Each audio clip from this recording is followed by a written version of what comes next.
David, Sarah began, I've been thinking a lot lately. I knew that tone and got ready for whatever was coming. About our marriage, she went on, moving her wine glass around like she was in some kind of play. And I've made up my mind. In my head, I begged, please say you're running off with a monk who never talks. I want us to have an open marriage. The loud beeping of my alarm clock woke me up to another perfectly planned Tuesday. 6 a.m. meant it was time to become super dad again, though I think of myself more as the family pack animal. I pulled myself out of bed, noticing how empty and cold Sarah's side was. She was already up, probably doing meditation or connecting with her inner goddess, or whatever new self-help thing she was into these days. Me? I just want to hit the snooze button. Downstairs, I had to start the breakfast routine. Cereal boxes stood in a row, milk cartons ready to go, and the toaster making its boring hum. My kids, Emily and Ben, could take care of themselves pretty well for their age, probably because they figured out early that Dad's brain doesn't work well in the morning. I poured milk, handed out Cheerios, and tried to look happy about school day ahead. But in my head, I was thinking something different. Another day, another dollar, or in my case, another $100, so Sarah can go to her yoga retreat twice a month. Being sarcastic was how I dealt with things. It was either that, or just screaming into nothing. The drive to work was just traffic and radio news. My job in corporate finance was boring as could be, but it was my safe place. Or at least it took my mind off things. I could get lost in spreadsheets and reports, which was a nice break from the battles at home. The funny thing is, I spent my days handling other people's money because I was apparently terrible at handling my own life. Dinner was just dinner. The best food of the day was usually whatever the kids hadn't thrown at the walls. Tonight we had chicken surprise. The surprise was that it tasted like cardboard. Sarah, of course, looked perfectly calm and happy, telling us all about her day. Something about aligning her chakras and how powerful crystals are. I nodded and sometimes grunted or said, "That's nice." My mind was far away, figuring out how to pay the mortgage and wondering if I could get work to pay for therapy. Then she dropped the bomb. "David," Sarah began, her voice getting that scary, smooth sound that usually meant she wanted something new and expensive. "I've been thinking a lot lately." My sarcasm meter shot through the roof as I braced myself. About our marriage," she went on, spinning her wine glass around like she was in some drama movie. "And I've made up my mind." Inside my head, I was begging, please say you're leaving me for some monk who never talks. I want us to have an open marriage. Suddenly the chicken surprise tasted like wood shavings. I just stared at her, my brain trying to make sense of what she'd said. "Open our marriage?" I finally managed to say, the words feeling strange in my mouth. "Yes," she answered, like she was just suggesting we try a new place to eat. "I think it would be very freeing for both of us." Freeing? That word hung in the air, full of irony. I felt a rush of anger, a deep urge to tell her exactly what I thought about her idea of freedom.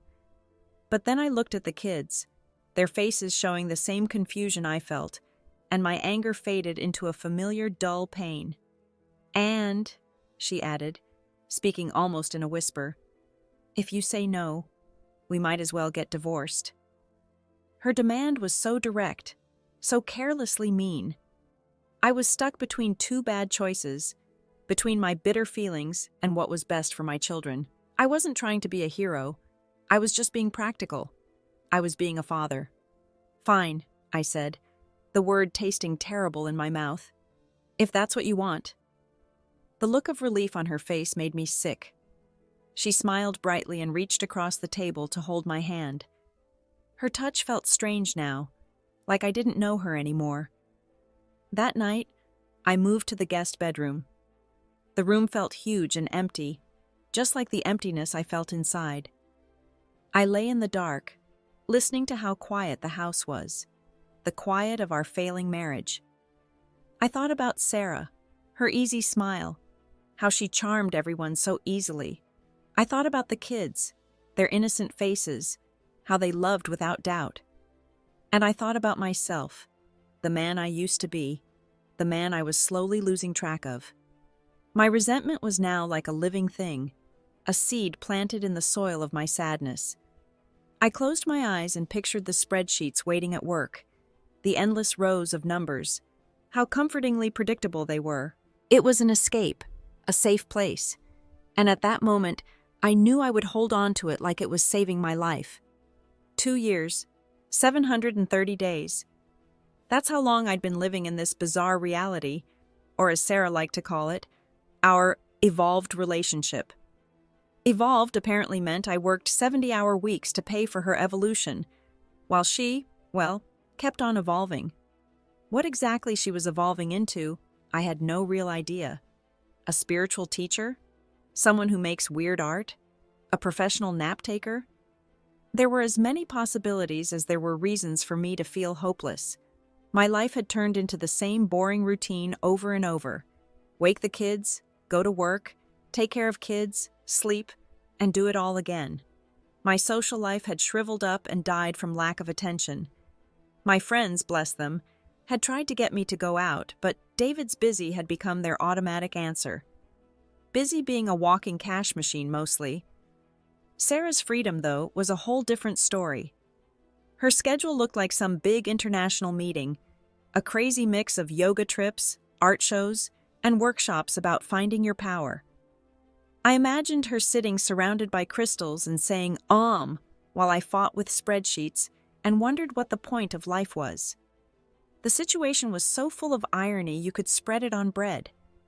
Coming home to a house with nobody in it became my new normal. The quiet was so loud it hurt my ears, so different from the noisy family dinners we used to have. I would walk through the rooms, the echoes of laughter long gone, replaced by just the sound of my own footsteps. Sometimes I'd find a random crystal on the coffee table, a quiet reminder of Sarah's spiritual quests.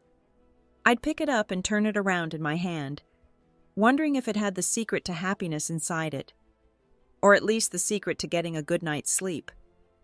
Birthdays would come and go, marked by basic cards and the lingering smell of Sarah's pricey perfume. Anniversaries were just a distant memory now, a leftover from a time when us meant something other than me paying for her lifestyle. I started noticing other families, how easily they got along. Their shared jokes, just holding hands. A stab of jealousy would hit me, a sharp reminder of what I'd lost, or maybe what I never really had in the first place. The voice in my head got more thoughtful, which was a dangerous sign. Understanding myself was never something I was good at. It usually led to truths I didn't want to face. Then something changed. It wasn't some big moment of clarity, no sudden flash of understanding. It was something small, almost not worth noticing. I ran into Mark, an old friend from college, at the grocery store. We hadn't seen each other in years. He was married with 2 kids, the whole package. He looked happy, not over the moon excited, not blindly happy, just content. We talked for a while, catching up on life, kids, work. He asked about Sarah. I mumbled something about our open marriage, and he gave me that look. You know the one. I'm trying to be supportive, but seriously, dude. Look, are you okay, David? He asked, real concern showing in his eyes. Yeah, fine, I lied, the word feeling like dry sawdust in my mouth. Just fine. He didn't push me. He just said, if you ever need to talk, and that was it. A simple human connection. A reminder that I wasn't alone, that there was a world outside of work and bitter feelings, that maybe, just maybe, I deserved better than this.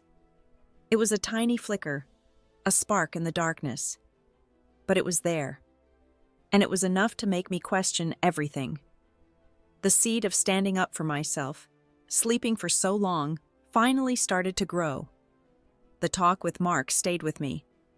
It was like a tiny pebble that started a huge avalanche in my mind. If I was going to make a change, I needed a plan, And step one was getting financially free. Isn't that ironic? I spent my life managing money for other people, yet I'd never taken the time to manage my own. That had to change. I made an appointment with a financial advisor, a sharp, efficient woman named Miss Evans. I explained my situation, the open marriage, the resentment, the creeping feeling that I was living someone else's life. She listened without judging me, her face not giving anything away. "So," she said when I finished my rambling explanation, "you want to create a way out." "Exactly," I said, "but not a dramatic one, more like a careful step back." Miss Evans smiled, a thin, professional smile. "I can work with that." Over the next few weeks, we did the math, rearranged investments, and simplified my budget. It turned out I was doing better than I thought. Years of non-stop work had finally paid off. I could afford to work fewer hours, make sure the kids' future was secure. It wasn't about getting rich. It was about buying my freedom. With the money side figured out, I turned my attention to my physical health. I joined a gym, a sweaty, testosterone-filled place that I'd avoided for years. My first workout was hilarious. I nearly fell over a treadmill, thought a bicep curl machine was some kind of torture device, and spent most of the time trying to figure out how the locker room worked. But surprisingly, I enjoyed it.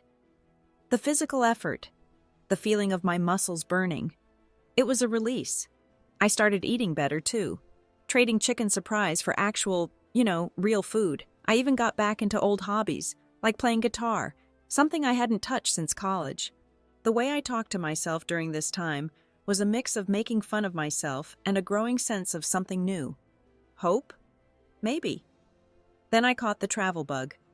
I booked a trip by myself to the coast, a place I'd always wanted to see. The drive down felt freeing, with the windows down and music playing loud. I checked into a small hotel right on the beach, the kind with paint peeling off and a slightly musty smell. But the view, the atmosphere, the view took my breath away. I spent my days walking on the beach, swimming in the ocean, and checking out the nearby towns. I ate seafood, drank local beer, and actually talked to people I didn't know. It was exciting. For the first time in years, I felt alive. The way I talked to myself during this trip became more colorful, showing my new excitement for life. Back home, Mark, bless his interfering heart, decided I needed a social life. "You need to get back out there, man," he said one evening while we had beers. "Meet someone new." "I'm not sure I'm ready for that," I admitted.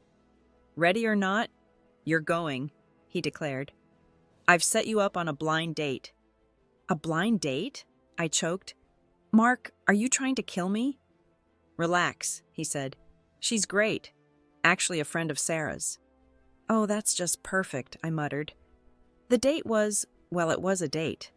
I was awkward, nervous, and spent the first 10 minutes sure I was going to spill my drink all over her. Her name was Jane. She was a writer, funny, smart, and surprisingly normal. "So," she said after we'd covered the usual small talk, "Mark tells me you're going through some changes in your life." "That's one way to put it," I said with a small smile. I briefly explained my situation, the open marriage, the separation. She listened carefully, looking thoughtful. "Wow," she said when I finished. "That sounds complicated." "It is," I admitted, "but I'm working on it." We talked for hours that night, about books, movies, our lives. She made me laugh, something I hadn't done in a long time. There was a connection there, a spark. I left the date feeling hopeful. It was a small thing, a tiny light in the darkness. It was enough. It was a beginning. And for the first time in a long time, I felt like I was finally waking up. Jane was different, refreshingly so. There was no fakeness with her, no hidden motives. She was real, kind, and had a sharp sense of humor that matched mine. Our conversations happened easily, a mix of funny back and forth and real interest in each other. We talked about everything and nothing, from everyday stuff to deep thoughts. She listened carefully, her eyes shining with interest, without any judgment or pity. It was a new experience for me. "So," she asked me one evening as we walked through a park, "what's your favorite kind of ice cream?" "That's an important question," I said, pretending to be serious. "One that needs careful thinking. I like mint chocolate chip best, but I have a soft spot for anything with caramel." "Excellent choices," she said, nodding with approval. "A man with good taste." We shared an ice cream cone, laughing as melted chocolate dripped on our shirts. It was a simple moment, but it felt important. I hadn't laughed like that in years. The easy joking around, the shared jokes, it was nice. Normal, something I'd almost forgotten existed. The way I talked to myself during this time became lighter. The negative attitude was still there, hiding under the surface, but it was softened by a growing feeling of hope. I found myself smiling more, noticing the good things, the small joys. The world seemed a little brighter, the colors a little more vivid. It was like Jane had opened a window and let the sunshine come in. One evening, we were having dinner at a cozy Italian restaurant. The conversation turned to work. I described my job, the long hours, the pressure, how boring and soul-crushing it all was. Jane listened patiently, then said, "You know, you're incredibly good at what you do. You're smart, resourceful, and you have a talent for solving problems. You could do anything you set your mind to." Her words hit me like a punch to the stomach. No one had ever said anything like that to me before. I was used to being the provider, the responsible one, the rock. But Jane saw something more. She saw what I could be, my value. It was an eye-opening moment. "Thank you," I said, my voice thick with emotion. I needed to hear that. That night as I lay in bed, I realized something deep. I was falling for Jane. The realization was both scary and exciting. I hadn't felt this way about anyone in years. Not even Sarah in the early days had made me feel like this. Jane was different. She saw me, the real me, the man hidden under all the layers of responsibility and resentment, and she liked what she saw. I thought about Sarah, her carefree life, her endless search for self-fulfillment. I thought about the years I'd wasted, the sacrifices I'd made, and I thought about Jane. Her kindness, her intelligence, her real affection. The choice was clear. I was done with the past. I was ready for a future with Jane. It was a scary thought, a jump into the unknown, but I was ready to make it. I was ready to face the unknown, to finally live my own life. Sarah's discovery of Jane, and because of that, my growing happiness, was a classic case of social media backfire. She was scrolling through Instagram, probably looking for ideas for her next spiritual journey, when she came across a photo. Me, smiling, with Jane, at a restaurant, looking happy. The caption, written by Jane, was simple enough: enjoying a lovely evening with a wonderful man. But for Sarah, it was like declaring war. Her first reaction was disbelief. She stared at the photo, her perfectly shaped eyebrows wrinkled in confusion. Then, the disbelief turned into anger. A burning hot rage that only a rejected woman with a love for self-help books could build up. The difference between her carefully arranged Instagram feed, full of pictures of her peaceful yoga poses and inspiring quotes, and this image of me, truly happy, was too much for her to handle. The phone call came that night. I knew it was her the moment I saw who was calling. I answered, getting ready for the storm. "David," she began, her voice dripping with poison. "What is the meaning of this?" "Of what?" I asked, pretending not to know. "Don't play dumb with me," she hissed. "That picture with that woman." "You mean Jane?" I said, my voice calm, almost distant. "Yes, we went out for dinner. Is there a problem?" "A problem?" she shrieked. "A problem? You're running around town with another woman while I'm trying to find my higher self?" "Last I checked, I said, my sarcasm sharp as a knife. We agreed to an open marriage, remember? The freeing experience? That was different, she sputtered.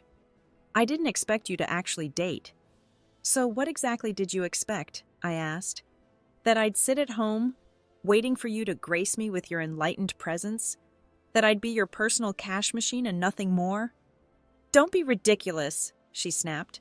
I thought you'd be miserable. Miserable, I chuckled. Why would I be miserable? I'm finally living my life, Sarah. Something you encouraged me to do, funny enough. Well, I've changed my mind, she said, her voice taking on a manipulative tone. I think we need to update the rules. Update the rules, I repeated, my sarcasm reaching its peak. What rules are those, Sarah?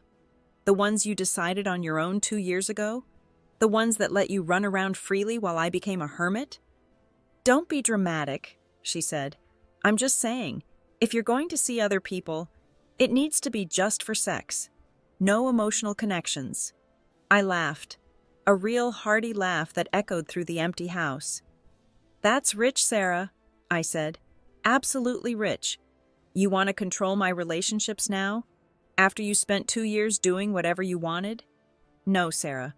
That's not how this works. You made your bed. Now you have to lie in it. The silence on the other end of the line was deafening. I could almost feel her anger coming through the phone. Then she hung up. The argument was over, but the war had just begun. Sarah had discovered that I was no longer the pushover she once knew. The balance of power had shifted, and she didn't like it one bit. She was used to controlling the story, pulling the strings, but now I was cutting them, one by one. And she was starting to realize that she was losing control. It was a slow realization for her, but for me, it was a revelation. I was finally free. The gloves were off. Sarah, bless her self-centered heart, couldn't handle the fact that I was no longer circling around her like the moon. Her attempts to get back control became more and more desperate, a mix of manipulation and indirect aggression that would have been funny if it weren't so sad. The snooping started in small ways. Casual questions about my day, thin attempts to get information about Jane. Then it got worse. She started following me, accidentally, running into us at restaurants, even showing up at my office with some weak excuse about needing to talk. Her desperation was obvious, a strong smell that hung around her like cheap cologne. I watched her fall apart with a distant amusement, like a scientist watching a particularly interesting lab rat. The guilt trips were her next weapon of choice. She'd call, her voice shaking with fake emotion, complaining about how much the kids missed me, how hard things were for her, how I was leaving my family behind. I'd listen patiently, the voice in my head giving a running commentary on her performance. Oscar-worthy? I'd think, as she held back a fake sob. The kids, bless their smart souls, saw through her act. They knew I was happier, that I was actually present when I was with them, not just physically there, but mentally checked out. Her plan to use them as chess pieces completely backfired. Then came round 2 of her ultimatums, divorce. She threw that word around like it was a weapon.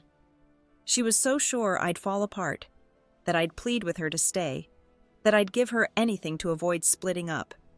She read the situation all wrong. I want a divorce, she announced, her voice shaking with both anger and fear. And I want the house, full custody of our children, and enough money to keep living the way I'm used to. I leaned back in my chair and smiled slowly. Go ahead, I said calmly, almost sounding bored. File the papers. Let's see how that turns out. Her eyes grew wide with shock. This wasn't what she expected. She thought I'd cry, beg, try to make a deal. She never imagined I wouldn't care. You don't care? She stammered. Care? I let out a small laugh. Sarah, you've been living your own separate life for 2 years now. Why would I care if you want to make it official? The truth hit her hard. She had lost her control, lost me. And she was about to lose much more. Her power move had completely backfired, leaving her with nothing but emptiness and regret. The next day, I walked into Miss Evans' office. She was my divorce lawyer, a tough woman with a quick mind and brilliant legal skills. I explained everything: the open marriage, Sarah's threats, how I wanted a clean break. "Don't worry, Mr. Carter," she said with a knowing look in her eye. "We'll make sure you get what you deserve." As I left her office, a feeling of peace came over me. I was taking back control of my life. Finally. It was a wake-up call that should have happened long ago, but it was happening now, and I was ready. The divorce process wasn't as dramatic as I expected. No emotional courtroom scenes, no tearful accusations, just meetings with lawyers, paperwork shuffling, and the clean smell of legal offices. I met Sarah in a neutral meeting room, with tension hanging heavy in the air. She looked different somehow, older. That carefree glow she once had was gone, replaced by a nervous energy that seemed to surround her. "David," she started hesitantly, "can we talk?" "We are talking," I replied flatly, showing no emotion. Or rather, our lawyers are. Miss Evans, always professional, slid a document across the table. "These are the divorce papers, Mrs. Carter. Please review them carefully." Sarah's eyes moved across the pages, her face growing paler with each paragraph. The terms were clear and straightforward, but completely destroyed the comfortable world she had built for herself. Joint custody of our children, a reasonable but not excessive support payment, and a strict deadline for her to find a job. Her free ride was officially over. "This is unacceptable," she protested, her voice rising. "I deserve more than this." "You deserve what you agreed to 2 years ago, Sarah," I said coldly. "An open marriage. Freedom, remember?" I reminded her. But she had no response, just stammering as her voice faded away. She had run out of arguments. The realization hit her like a physical blow. She was no longer in control. The power had shifted, and she was now on the losing side. "You have 2 months to find employment, Sarah," Ms. Evans cut in with a voice that left no room for debate. "After that, the alimony payments will be adjusted accordingly."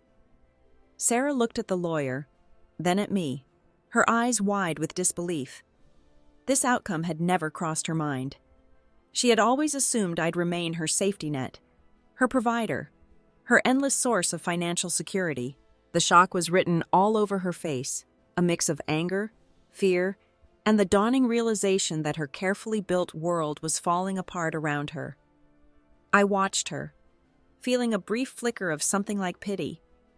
But it quickly disappeared when I remembered the past 2 years, the loneliness, the resentment, all the sacrifices I'd made. No, she didn't deserve my pity. She deserved to face the consequences of her choices. As I signed the final document, a feeling of freedom washed over me. It was over. The pretending, the manipulation, the years of quiet desperation. I was free. And it felt absolutely wonderful. The drive home was exhilarating. I had the windows down, music blasting, and I sang along loudly, not caring how I sounded. I was no longer reacting to Sarah's demands or following her lead. I was setting the terms now, writing my own story. And it was a story about freedom, self-discovery, and a man finally taking control of his own destiny. The power struggle was complete, and I had won. The job hunt was a harsh wake-up call for Sarah. Who knew that years of chanting manifest abundance didn't actually translate into job skills? Her carefully curated Instagram feed, once a source of validation, now seemed to mock her with its images of carefree travel and spiritual journeys. The reality was much less glamorous. Her resumes were met with silence, interviews became exercises in humiliation, and the familiar world of lattes and leisurely lunches now seemed like a distant dream. "You lack relevant experience," one interviewer told her, with an expression mixing pity and amusement. "And your resume is, well, it's a bit unconventional." Unconventional, that was one way to put it. Another way was a collection of self-indulgent nonsense that makes you sound like a delusional hippie. She left the interview feeling defeated, the weight of her choices pressing down on her like a physical burden. The realization came to her slowly, like a rising tide. She had lost everything. David, my rock, my safety net, was gone. The house, once a proud symbol of our success, now felt hollow and empty. The lifestyle I had taken for granted, the yoga retreats, designer clothes, endless brunches with my tribe, was slipping away like sand through my fingers. The security I had always counted on, knowing I'd be taken care of, had vanished completely. I was truly alone. The isolation was suffocating. The friends who once gathered around me, drawn to my carefree spirit and positive vibes, had disappeared. Their calls went unanswered, their invitations ignored. They were fair-weather friends, I realized, attracted to the light, but scared off by darkness. Now I was left with just the silence of the house, the endless ticking of the clock, and the relentless echo of my own thoughts. The regret was bitter and hard to swallow. I had made a mistake, a massive, life-changing mistake. I had traded away the best thing that ever happened to me, a man who loved me completely and unconditionally, for nothing but the illusion of freedom and the search for a true self I never actually found. I had been chasing shadows while everything real slipped away. I thought about David, his kind eyes, his gentle smile, the way he used to look at me with that perfect mix of love and amusement. I remembered his sacrifices, the long hours at work, his quiet dedication, how he always put our family first. And then I thought about myself, the selfish, entitled woman who had thrown it all away without a second thought. The tears came then, hot and heavy, a flood of grief and regret washing over me. I had made my bed, and now I had to lie in it, alone. The price of my so-called freedom was far higher than I could have ever imagined. The final meeting was just a formality, a legal necessity to wrap up loose ends. We met at Miss Evans' office, in that same cold conference room where it had all begun. I looked different now, defeated, resigned. The fight had gone out of me, replaced by a tired acceptance of reality. There were no tears, no accusations, just the quiet sound of papers rustling and pens scratching. "Here," Miss Evans said, sliding the final decree across the table. "Sign here and here." I took the pen, surprised by how heavy it felt in my hand. My signature felt so final, like putting a period at the end of a long, complicated sentence. Sarah signed, without saying a word, her hand trembling slightly. We avoided looking at each other, all those years of shared history, both good and bad, hanging in the air between us like a ghost. "Congratulations," Miss Evans said, her voice crisp and professional. "You're officially divorced." I stood up, feeling a wave of relief wash over me. "Congratulations." I turned and walked out of the office, leaving her sitting there, alone with the wreckage of her choices. The air outside felt fresh and invigorating. The sun was shining, birds were singing, and the world seemed to pulse with possibility. I took a deep breath, enjoying the feeling of lightness, the absence of the weight I'd been carrying for so long. It was over. I was free. My thoughts flowed freely, a mix of relief, thankfulness, and a hint of disbelief. I'd actually done it.